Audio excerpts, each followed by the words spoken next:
Ectopic pregnancy, जब pregnancy बच्चेदानी यानी uterus में ना होकर किसी अलग जगह पर आमतौर पर ट्यूब में इम्प्लांट हो जाती है, उसे एक्टोपिक प्रेगनेंसी कहा जाता है। क्या एक्टोपिक प्रेगनेंसी का इलाज हर बार ऑपरेशन से ही हो सकता है? क्या कोई ऐसी दवाइयाँ हैं जिससे एक्टोपिक प्रेगनेंसी को हम डिसॉल्व कर सकते हैं, जिससे ऑपरेशन की ज़रूरत ही नहीं पड़े? आज मैं डॉक्टर प्रिया भावे चित्तावर इस वीडियो के माध्यम से आपको बताऊंगी एक्टोपिक प्रेगनेंसी के लक्षण और इसका दवाइयों से यानी बिना ऑपरेशन के इलाज के बारे में। हम सब जानते हैं कि प्रेगनेंसी की जो शुरुआत होती है वो फैलोपियन ट्यूब्स के अंदर होती है। यूट्रस के दोनों तरफ फैलोपियन ट्यूब्स होते हैं। एग और स्पर्म का जो फ्यूजन है, जो फर्टिलाइजेशन है, वो फैलोपियन ट्यूब्स के अंदर ही होता है। ये फर्टिलाइज्ड एग लगभग 5 दिन तक फैलोपियन ट्यूब के अंदर रहता है और उसके बाद वो यूट्रस यानी बच्चेदानी के अंदर आता है। यूट्रस की जो इंटरनल लेयर होती है एंडोमेट्रियम, वहाँ पर ये एम्ब्रियो इम्प्लांट होता है और तब पीरियड मिस होता है, बीटा एचसीजी हार्मोन बॉडी में बढ़ता है और प्रेगनेंसी इम्प्लांटेशन हो जाता है। कभी कभी ये एम्ब्रियो यूट्रस तक नहीं पहुंच पाता और फैलोपियन ट्यूब में ही बढ़ने लग जाता है। ये जो परिस्थिति है इसे एक्टोपिक प्रेगनेंसी कहा जाता है।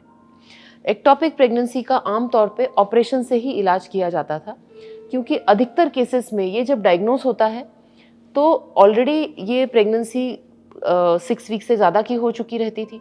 कभी कभी पेशेंट रप्चर यानी कि ट्यूब रप्चर हो चुकी है उस स्थिति में आता है, तब एक ही ऑप्शन जो है वो सर्जरी का रहता है। परंतु आजकल चूँकि सोनोग्राफी जल्दी कराई जाती है, कई बार बीटा एचसीजी टेस्ट से सोनोग्राफी से पहले ही प्रेगनेंसी डायग्नोस कर ली जाती है, तो आजकल एक्टोपिक प्रेगनेंसीज जो है वो जल्दी डायग्नोस की जाती है। और इसी के साथ एक नया ऑप्शन जो है वो है एक्टोपिक प्रेगनेंसी का दवाइयों के थ्रू इलाज। इस वीडियो में मैं आपको विस्तार से बताऊंगी कौन से वो केसेस हैं जिसमें एक्टोपिक प्रेगनेंसी का हम दवाइयों से इलाज कर सकते हैं, क्या वो दवाइयाँ हैं जिसे एक्टोपिक प्रेगनेंसी के केसेस में दिया जाता है, इससे लेने के समय क्या प्रिकॉशंस होते हैं और क्या ऐसे कोई कॉम्प्लिकेशंस हैं जो मेडिकल ट्रीटमेंट से हो सकते हैं। वीडियो को अंत तक देखिएगा, क्योंकि कुछ केसेस में दवाइयाँ लेने के बाद कुछ खास प्रिकॉशंस होते हैं जिसे यदि हम भूल जाते हैं तो इसके परिणाम सीरियस भी हो सकते हैं। एक्टोपिक प्रेगनेंसी जब भी 6 वीक से पहले की है, यानी कि बहुत शुरुआत में यदि डायग्नोस हो गई है और बीटा एचसीजी का लेवल 5000 से कम है, ऐसी स्थिति में इसे हम ट्यूब के अंदर ही डिसॉल्व कर सकते हैं। साथ ही साथ यदि एक्टोपिक प्रेगनेंसी में अभी हार्ट बीट यानी धड़कन नहीं आई हो, सोनोग्राफी में प्रेगनेंसी दिख रही हो परंतु धड़कन नहीं आई हो, उस स्थिति में भी दवाइयों के द्वारा इलाज किया जा सकता है। इम्पॉर्टेंट ये है कि एक्टोपिक प्रेगनेंसी अनरप्चर्ड होना चाहिए, यानी ट्यूब रप्चर नहीं होना चाहिए, नहीं तो मेडिकल ट्रीटमेंट नहीं पॉसिबल है। साथ ही साथ पेशेंट हीमोडायनामिकली स्टेबल होना चाहिए, यानी कि जिस महिला को एक्टोपिक प्रेगनेंसी हुई है उसका पल्स, ब्लड प्रेशर, पूरे वाइटल साइंस जो है वो स्टेबल होना चाहिए। दवाइयों से जब हम ट्रीटमेंट करते हैं तो इसमें फॉलोअप बहुत इंपॉर्टेंट है। ये वन टाइम ट्रीटमेंट नहीं है, इसमें पेशेंट को बार बार आना पड़ता है, बीटा एचसीजी का टेस्ट करना पड़ता है, कुछ प्रिकॉशंस हैं जो लेने पड़ते हैं और उन्हें मेडिकल फैसिलिटी एक्सेसिबल हो, पास में हो, जिससे कोई प्रॉब्लम होने पे वो तुरंत आ सके, ये इंपॉर्टेंट है। इसीलिए जब ये सारे क्राइटेरिया मीट होते हों, यानी प्रेगनेंसी 6 वीक से कम की हो, बीटा एचसीजी की वैल्यू 5000 से कम हो, रप्चर नहीं हुआ हो, पेशेंट स्टेबल हो और मेडिकल फैसिलिटीज़ उनके लिए एक्सेसिबल हो, तब हम मेडिकल ट्रीटमेंट कर सकते हैं। मेडिकल ट्रीटमेंट में जो ड्रग इस्तेमाल किया जा सकता है उसे मीथोट्रेक्सेट कहा जाता है। मीथोट्रेक्सेट एक एंटीफोलेट ड्रग है। इसका जो डोज है वो 50 मिलीग्राम पर metre square of body weight दिया जाता है। ये एक सिंगल इंट्रामस्क्यूलर इंजेक्शन से दिया जाता है, परंतु इसको देने से पहले पेशेंट का बीटा एचसीजी का स्तर हमें सुनिश्चित करना होता है। साथ ही उसका रीनल फंक्शन, लिवर फंक्शन और कंप्लीट ब्लड काउंट, ये मैंडेटरी है मीथोट्रेक्सेट देने के पहले। मीथोट्रेक्सेट जिस दिन दिया जाता है उसे डे 0 माना जाता है। इसके तीसरे और 7वें दिन पे बीटा एचसीजी की वैल्यू रिपीट की जाती है। इस दौरान पेशेंट को मुख्यतः 3 सावधानियां बरतनी होती हैं। पहला, उन्हें कोई भी मल्टीविटामिन, स्पेशली जिसमें फोलिक एसिड हो, उसका सेवन नहीं करना है।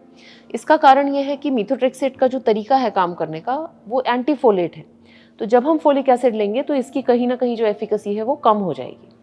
दूसरा बहुत इंपॉर्टेंट है कि मीथोट्रेक्सेट से फोटो सेंसिटिविटी हो सकती है, इसीलिए मीथोट्रेक्सेट एडमिनिस्ट्रेशन के बाद आप धूप में नहीं जा सकते हैं। इंटरकोर्स अवॉइड करना होता है और कभी भी यदि बहुत तेज़ दर्द होता है तो इमीडिएटली आपको हॉस्पिटल में रिपोर्ट करना होता है। तीसरे दिन जब हम बीटा HCG चेक करते हैं तो जनरली बीटा HCG की वैल्यू थोड़ी सी बढ़ती है। तीसरे और 7वें दिन की वैल्यू के बीच में 15% फॉल होना चाहिए। यदि तीसरे और 7वें दिन की वैल्यू के बीच में 15% फॉल है तो हम मानते हैं कि ये जो मेडिकल मैनेजमेंट है ये कारगर रहा है। परंतु बहुत इंपॉर्टेंट है कि इसके बाद हर वीक आप बीटा HCG टेस्ट कराएंगे जब तक कि ये नेगेटिव निल नहीं हो जाता। करीब करीब 10% केसेस में पेशेंट को मीथोट्रेक्सेट लगाने के बाद पेट में दर्द हो सकता है। इसको सेपरेशन पेन कहते हैं, यानी प्रेगनेंसी जब ट्यूब से सेपरेट होकर डिसॉल्व होना शुरू होती है तब किसी किसी को स्ट्रेचिंग की वजह से पेन होता है। सेपरेशन पेन आमतौर पे केवल एनाल्जेसिक से मैनेज किया जाता है, परंतु 1% केसेस में दवाइयाँ देने के बाद भी ट्यूब रप्चर हो सकती है। ये एक serious potentially life threatening situation हो सकती है। इसीलिए मीथोट्रेक्सेट लगाने के बाद यदि आपको पेट में दर्द होता है तो आपको इमीडिएटली हॉस्पिटल जाना है। डॉक्टर सोनोग्राफी और चेकअप करके डिसाइड करेंगे कि इसमें हमें सर्जरी की आवश्यकता तो नहीं है। मीथोट्रेक्सेट के बाद लगभग 85 to 90% केसेस में कोई और ट्रीटमेंट की आवश्यकता नहीं पड़ती, सर्जरी को हम अवॉइड कर सकते हैं। इसीलिए बहुत इंपॉर्टेंट है कि एक्टोपिक प्रेगनेंसी का अर्ली डायग्नोसिस किया जाए और ऐसे डॉक्टर के पास आप जाएं जो मेडिकल मैनेजमेंट में भी जानकारी रखते हैं और केवल सर्जरी को ही एक ऑप्शन नहीं लेते हैं। परंतु इस ट्रीटमेंट के बाद भी 1% केसेस में ट्यूब रप्चर हो सकती है, इसीलिए ये ट्रीटमेंट हमेशा डॉक्टर की निगरानी में होना चाहिए। मीथोट्रेक्सेट लगाने के बाद जब बीटा HCG आपका नेगेटिव हो गया है उसके बाद ये बहुत इंपॉर्टेंट क्वेश्चन रहता है कि अब हम कंसीव कब कर सकते हैं। तो ध्यान रखिए कि मीथोट्रेक्सेट एक एंटीफोलेट ड्रग है, इसीलिए कंसीव होने के लिए आपको मिनिमम 3 मंथ्स का गैप देना पड़ेगा। 3 मंथ्स के पहले यदि आप कंसीव करते हैं तो फोलेट डेफिशिएंसी के कारण होने वाले बच्चे में प्रॉब्लम्स आ सकती हैं। इसीलिए आशा करती हूँ कि ये जो वीडियो है ये आप सबके लिए उपयोगी सिद्ध होगा। यदि एक्टोपिक प्रेगनेंसी है तो कभी भी डॉक्टर से मेडिकल मैनेजमेंट के बारे में ज़रूर चर्चा करिए। इससे हम कई केसेस में जो है वो सर्जरी को अवॉइड कर सकते हैं। आशा करती हूँ कि ये जानकारी आप सबके लिए उपयोगी सिद्ध होगी।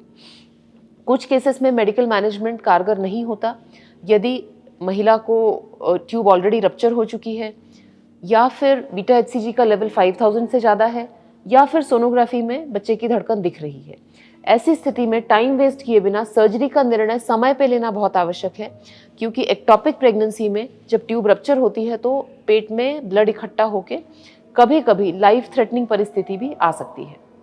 इसीलिए हमेशा ध्यान रखिए कि एक्टोपिक प्रेगनेंसी को जल्दी डायग्नोस करना, उसका टाइमली ट्रीटमेंट करना और डॉक्टर की निगरानी में रहना, ये तीनों बहुत ही ज़्यादा आवश्यक है। धन्यवाद।